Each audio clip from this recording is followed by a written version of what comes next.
Sejam bem-vindos e bem-vindas ao terceiro módulo do curso Condução de Análise de Custos em Avaliação Econômica em Saúde.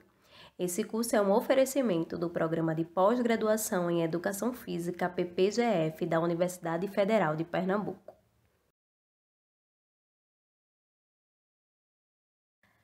Nesse módulo, iremos abordar como estimar custos em saúde e métodos para sua valoração. Mas, para se estimar custos em saúde, é preciso seguir algumas etapas que vão te auxiliar nesse processo. São elas: a definição da perspectiva do estudo. Como já mencionamos no módulo 1, a perspectiva indica o contexto em que se dá a tomada de decisão e precisa estar explicitada no estudo. Existem potenciais pagadores, como o paciente, o hospital, o Sistema Único de Saúde, a saúde suplementar ou mesmo toda a sociedade. Ao optar por uma dessas perspectivas, o escopo da estimação dos custos restringe-se ao que efetivamente é de responsabilidade financeira do pagador selecionado, tomando o SUS como referência. Apenas os insumos disponibilizados por eles são incluídos na análise, bem como suas respectivas quantidades e valores praticados. Outro tópico seria a delimitação do horizonte temporal, que significa o período no qual são coletados os dados e os custos de desfechos em saúde. Para definir o horizonte temporal do estudo, procede-se à análise detalhada das consequências que as tecnologias ou estratégias sob investigação exercem sobre os custos e os desfechos em saúde. O período deve ser longo o suficiente para que nenhum evento relevante deixe de ser contemplado. No Brasil, tem-se notado a duração de toda a vida quando se lida com doenças crônicas. Para as doenças agudas, esse período varia em relação ao tempo que dura o evento sob consideração. O tópico 3 seria a identificação dos custos. Nessa etapa, é necessária uma descrição, a mais completa possível, dos recursos econômicos utilizados, os quais devem ser compatíveis com a perspectiva adotada. Como já vimos, há 3 tipos de custos em avaliação econômica: os custos diretos, indiretos e intangíveis. O tópico 4 seria a mensuração dos custos. A unidade de medida dos itens de custos podem ser expressas em termos unitários ou percentuais do custo agregado, dependendo do grau de detalhamento desejável ou disponíveis. As unidades de medidas podem variar. Se for possível obter dados de consumo por indivíduo, podem-se adotar medidas de tendência central para um determinado período. Por exemplo, em um ano, os pacientes sob determinada intervenção utilizaram em média 6 consultas, 2 ecográficas e 1 internação. No caso da ausência de dados individuais, usam-se percentuais. Por exemplo, os pacientes com doenças cardiovasculares consomem 5% dos custos hospitalares ao longo de 6 meses. Nesse caso, é preciso conhecer o custo total do hospital ou de uma amostra de hospitais. O quinto tópico seria a determinação do método para valorar os custos.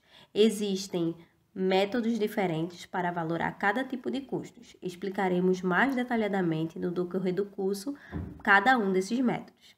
E por último, os ajustes temporais, que funcionam da seguinte forma: se o horizonte temporal for superior a 1 ano, é necessário ajustar os valores futuros, empregando-se taxa de desconto, por exemplo, 5% ao ano, a contar do segundo ano.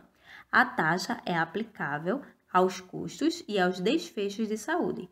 Outro ajuste que necessita ser feito diz respeito ao uso de dados de custos provenientes de estudos em anos anteriores à elaboração da avaliação econômica, os quais devem ser ajustados pela inflação correspondente.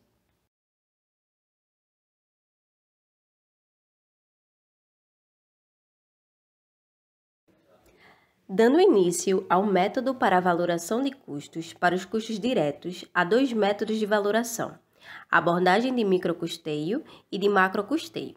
O primeiro focaliza indivíduos e, por isso, é recomendável trabalhar com amostra representativa para que haja poder de extrapolação. O segundo refere-se a dados agregados, que fornecem uma visão do todo. Nesse caso, divide-se o custo agregado pelo número de pacientes atendidos. Suponha-se que o objetivo seja estimar os custos diretos da artrite reumatoide no SUS ao longo de um ano. É possível obter esta estimativa por meio do microcusteio via coleta de dados em amostra de prontuários de pacientes em um hospital.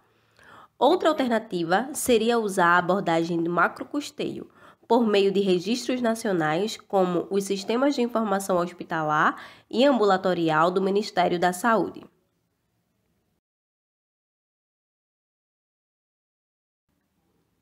Para valorar os custos indiretos, pode-se obter estimativas por intermédio dos métodos de capital humano ou de fricção. O primeiro usa o salário como forma de estimar os custos de produtividade ao se multiplicar o número de dias afastado das atividades laborais e habituais pelo valor do salário por dia. A abordagem de custos friccionais não leva em consideração o salário, mas sim os custos relacionados à substituição do trabalhador afastado, tais como custos de publicidade para atrair novos trabalhadores, de recrutamento e de treinamento. Sob esse método, multiplica-se a quantidade de indivíduos que foram substituídos pelos custos per capita de publicidade, de recrutamento e de treinamento.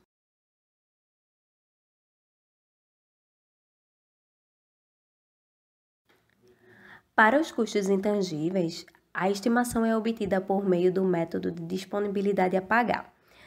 Cenários hipotéticos sobre situações adversas da doença são desenvolvidos e aplicados a um grupo de indivíduos que expressam sua disponibilidade de pagar para evitar eventos de dor, sofrimento e exclusão social. Para conduzir avaliações econômicas em saúde, é preciso definir qual desenho de estudo você irá utilizar na sua avaliação. Existem dois tipos principais de desenhos de estudos econômicos. Os aninhados em ensaios clínicos, que são estudos conduzidos paralelamente a ensaios clínicos randomizados, ou seja, além da coleta de dados sobre a eficácia e efeitos adversos de uma determinada intervenção, são também computados todos os custos a ela relacionados. Entre as principais vantagens desse tipo de desenho estão o maior planejamento a priori da coleta de dados e uma fonte comum para grande parte dos dados necessários para o estudo. Entre as principais desvantagens desse tipo de estudo está o fato dos ensaios clínicos normalmente não refletirem o cuidado usual com os pacientes no mundo real, bem como do horizonte temporal ser limitado ao tempo de acompanhamento dos pacientes no estudo. Nesses casos, os modelos matemáticos podem ser usados de forma complementar para estimar os efeitos a longo prazo.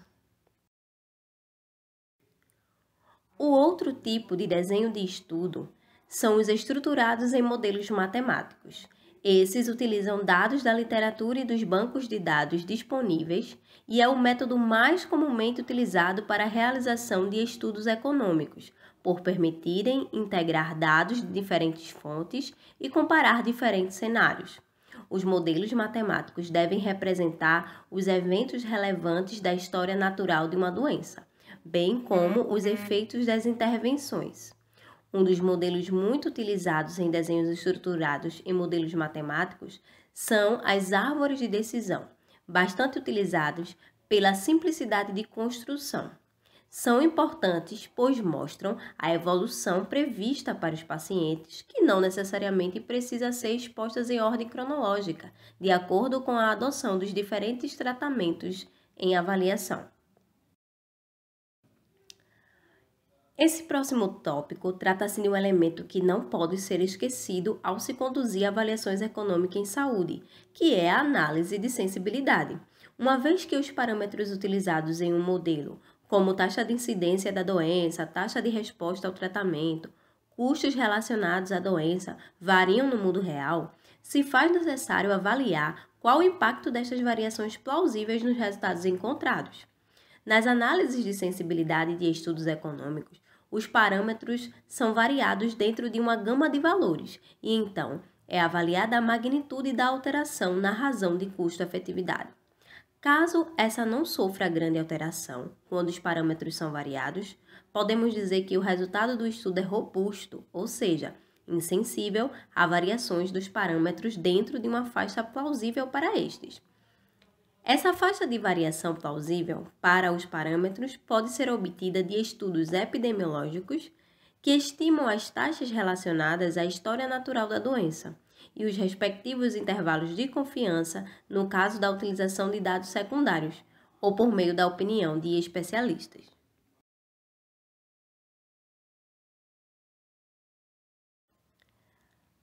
Diante das informações trazidas ao longo dos 3 módulos do nosso curso, podemos concluir que os estudos de avaliação econômica em saúde é um campo bastante novo. Entretanto, diante das evidências, podemos concluir que ele é de extrema importância para o desenvolvimento da saúde como um todo, ajudando na distribuição de insumos e desenvolvimento de políticas públicas de saúde, contribuindo com os gestores na melhor escolha para investimentos com recursos limitados, fazendo o fomento para a tomada de decisões e possibilitando maior retorno aos investimentos. Obrigada!